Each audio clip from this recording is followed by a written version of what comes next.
No princípio, havia a montanha, o Sinai, envolta em fogo, fumaça e na glória terrível de um Deus invisível. No cume, um homem, Moisés, falava com o Eterno, recebendo a lei escrita pelo dedo do próprio Criador. Mas na base da montanha, no mundo dos homens, o silêncio de Deus era ensurdecedor. 40 dias se passaram. Para um povo que por 400 anos conheceu apenas a rotina brutal da escravidão, a liberdade era um deserto desconhecido. A servidão tinha uma ordem, um capataz, um Deus visível na figura do faraó. A liberdade, por outro lado, exigia fé.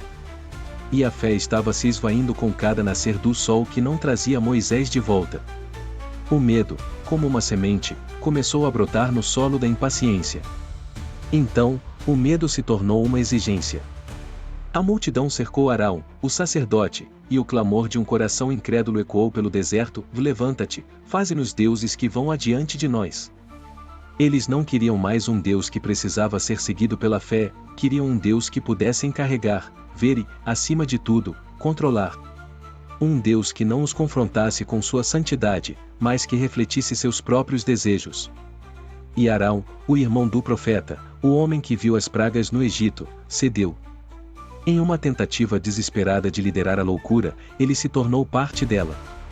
Pediu o ouro, os brincos, os anéis, os ornamentos que eram símbolos da bênção de Deus na libertação. O metal que deveria adornar o templo da fé, agora daria forma à traição. Daquele fogo, nasceu a abominação. Um bezerro de ouro. Um ídolo mudo, forjado pela mão do homem. E o povo, em sua cegueira espiritual, declarou: Este é o teu Deus, ó Israel, que te tirou da terra do Egito. A glória do Deus vivo, trocada por uma estátua sem fôlego. E Arão edificou um altar diante dele, e proclamou uma festa, não a um ídolo, mas ao Senhor. Era a tentativa final de justificar o pecado, de misturar o sagrado com o profano. Enquanto a festa profana acontecia no vale, uma conversa terrível se dava no cume. A ira santa de Deus queimava. Desce, disse o Senhor a Moisés, porque o teu povo, que tiraste do Egito, se corrompeu. Deus viu a traição.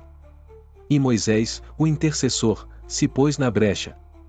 Ele não defendeu o pecado do povo, mas apelou à honra de Deus. E Deus o ouviu. Moisés desceu, seu rosto ainda brilhando com a glória divina, carregando as tábuas do pacto. Mas ao ver a cena com seus próprios olhos, seu coração se quebrou. A aliança com o Deus invisível, feita em pedaços no chão, assim como as tábuas da lei. Aquele era o som da aliança quebrada. O bezerro foi moído a pó, e a amargura daquela água foi bebida até a última gota. O castigo foi severo, e a lição, eterna. Aquele dia provou que o maior perigo para Israel não era o exército do Egito atrás deles, mas o ídolo dentro deles. Os séculos passaram. Impérios surgiram e caíram. Mas a sede do coração humano por um Deus que se pode ver, tocar e controlar, e essa sede jamais foi saciada. As formas mudaram. O metal foi trocado por palcos, telas e ideologias. Mas o eco daquela adoração no deserto, ressoa até hoje, mais alto e mais perigoso do que nunca. Hoje, nossos bezerros não são forjados de brincos de ouro, mas de esperanças, medos e da nossa profunda necessidade de salvação. E o primeiro altar que construímos é o altar do poder terreno. Nós olhamos para líderes, partidos e sistemas políticos, como Israel no deserto, declaramos: estes são os salvadores que vão adiante de nós. Depositamos neles a esperança de redenção, de justiça e de um futuro perfeito. Transformamos homens falhos em messias, e ideologias humanas nas novas tábuas da lei. A consequência? Uma nação que se fragmenta, amigos que se tornam inimigos e uma fé que se torna apenas uma arma na arena política. E, assim como antes, essa adoração nos divide e nos consome. Abandonamos o altar do poder para encontrar refúgio em outro, mais sutil e mais pessoal. Um ídolo que carregamos no bolso e consultamos dezenas de vezes por dia. Buscamos nos influenciadores e nas celebridades os oráculos modernos. Eles nos dizem como viver, o que desejar, em que acreditar. Seus estilos de vida se tornam nosso padrão de felicidade, suas opiniões, nossa verdade. Construímos para eles pedestais de admiração, oferecendo nosso tempo e nossa atenção como sacrifício. O resultado é uma geração que se compara incessantemente, que vive em uma ansiedade constante e que sente um vazio que nenhuma compra ou viagem pode preencher. Buscamos neles uma vida perfeita, e encontramos apenas a falência da alma. Mas talvez o maior e mais perigoso bezerro de ouro de nossos dias não seja feito de poder ou de fama. É um ídolo forjado a partir de nós mesmos. É o ídolo do eu. Adoramos nossa própria força, nossa própria sabedoria, nossa própria capacidade de criar nosso destino. Dizemos: eu sou o capitão da minha alma. Transformamos autoajuda em religião e bem-estar em evangelho. O problema com esse ídolo é que ele é um tirano. Ele não perdoa falhas. Ele exige perfeição constante. Ele nos leva ao esgotamento, ao burnout, e nos deixa completamente sozinhos quando a vida inevitavelmente nos quebra. A idolatria, antiga e moderna, nasce da mesma raiz, um coração que acha difícil demais confiar no Deus que não se pode ver. É o medo do silêncio. É a recusa em caminhar pela fé. É a troca da soberania de um Criador eterno pela segurança de um ídolo previsível. O bezerro de ouro não era apenas uma estátua, era um espelho. E ele continua a refletir a nossa própria imagem, sempre que nos curvamos a qualquer coisa que não seja o próprio Deus. Este novo bezerro de ouro não é forjado em metal, mas em dados, algoritmos e na moeda mais valiosa do nosso século, vá atenção. Nós o chamamos de celebridade, de influenciador. Em um mundo onde a sabedoria dos mais velhos parece distante e a voz de Deus, silenciosa para muitos, nós buscamos nesses oráculos modernos a direção que perdemos. Eles nos oferecem as 10 dicas para a felicidade, os 5 passos para o sucesso, a rotina para uma vida perfeita. E nós, famintos por direção, consumimos tudo. O altar é a tela do nosso celular. O sacrifício é o nosso tempo, nossa energia mental, e muitas vezes, nosso dinheiro, oferecido em troca de uma promessa de vida ideal.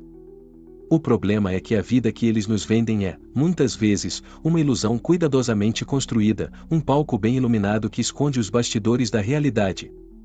O resultado desta adoração é uma epidemia silenciosa de comparação. Medimos nosso valor pelo filtro da vida de outra pessoa. Nosso sucesso, pela régua de suas conquistas.